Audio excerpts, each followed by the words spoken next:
Welcome back. Today I'd like to show you guys the anatomy of a typical operating room. This is a pediatrics operating room, so it might be a little bit different. The temperature is definitely warmer than a typical operating room, but nonetheless it'll get you guys a good idea of what's going on.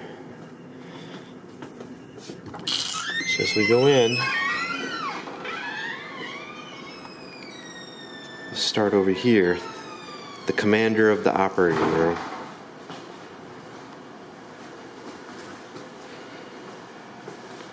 So this station over here is for the circulator. Let me wake the system up. The circulator has a touchscreen and can control the integrated operating room. She can switch whatever video has to go to whatever monitor. And on the nicer rooms, she can control this equipment boom right here, turning the light source, the insufflator, stuff like that. Turn it up or down. So this is the touch panel that the nurse is going to use, and then when they direct the video to wherever it's got to go,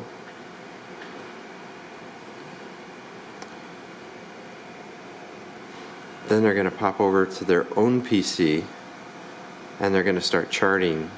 So as the doctor's calling out stats, she's going to be entering it here into the patient's record.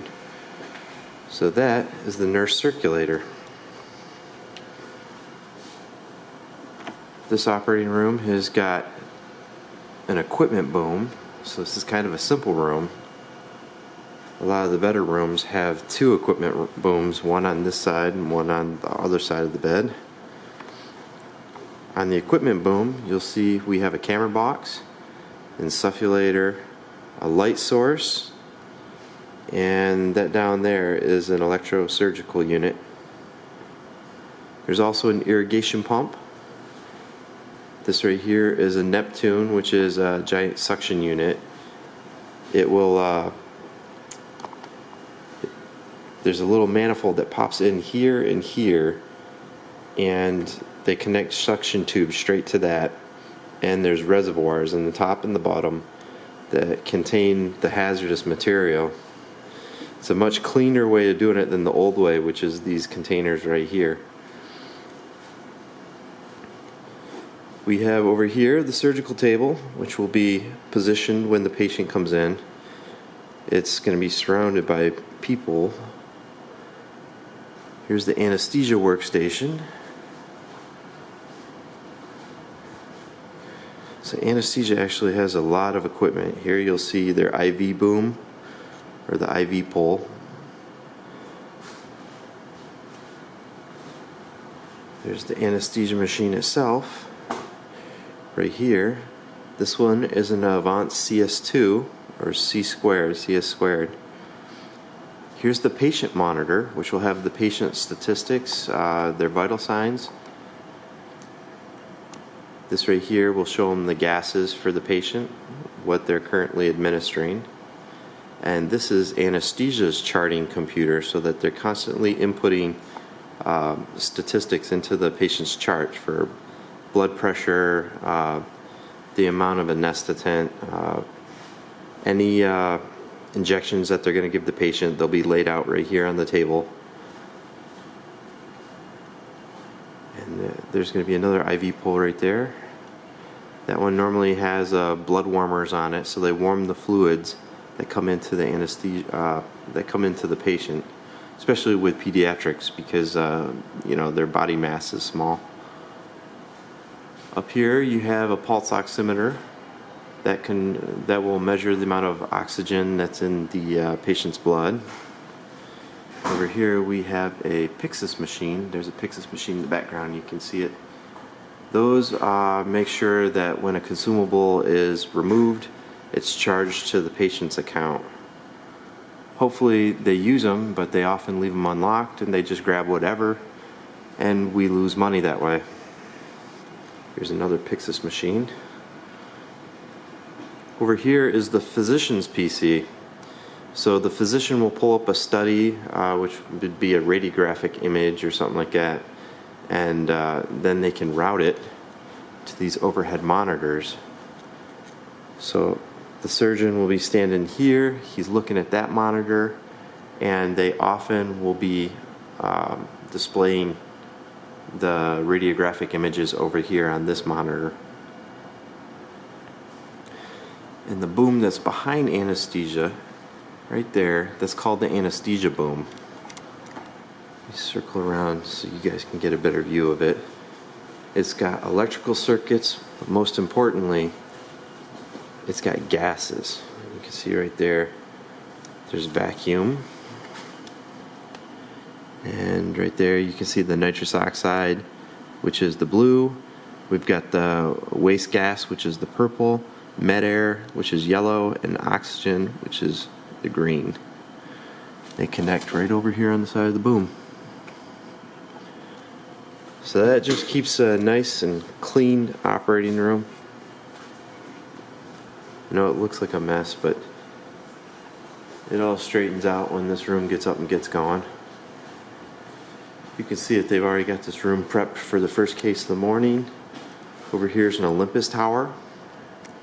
They're going to use that for doing flexible scopes. I don't know what this case is going to be. It could be, an ENT scope. It could be, any type of flexible scope. Gastro. And this cabinet behind it actually has all my video scalers, which upscale the video images and put them into high definition so that they can be routed to these monitors overhead. And then right behind this guy is the video cabinet. So in that giant cabinet down there is the audio and video equipment. So that is basically a typical operating room. Pretty simple. We've got ones that are much more complex. You can see that this room is pretty current. We have LED lights, and then we also have LED lights overhead, right here and right here. And they can control a lot of that from over there. You can see that control right there on the wall. That control, or they can pop into the touchscreen right there, and they can control the lights from in the touchscreen. So one of the things I didn't talk about is the overhead cabinet. You can see that I have a video recorder right there that will record either still images or live motion video, and we put it in the patient's chart. There's this little box right here, which is the box that allows the circulating nurse, the one sitting here, to control these devices. The doctors never use that functionality, but they sell it to us because it's a Cadillac, I guess. I don't know. And at the very top is actually the controller for the in-light camera. You can see that little thin bar at the top right there? That guy is right up here. The in-light camera. Often they'll put the in-light camera on this big monitor right here, so when they're training, or all the staff that's in the room can currently see where the doctor's at, so he doesn't have to tell them the progress of the operation. Everybody can take a look at the big monitor. They know roundabout where he's at, so they can stage themselves accordingly. They don't have to get commands from the doctor. Allows him to concentrate on what he has to concentrate on. So most importantly would be the telephones. I know you wouldn't think it. There's a telephone there. There's one on the wall there. They're constantly calling for results on lab studies and stuff. But that's it, guys. Hope you enjoyed it. Typical overview of a typical integrated operating room. This operating room here was installed, I think, 2 years ago. So it's pretty new. Let me know if you enjoy it. I'll be happy to take any suggestions. Just leave me a comment down below. Thanks, guys.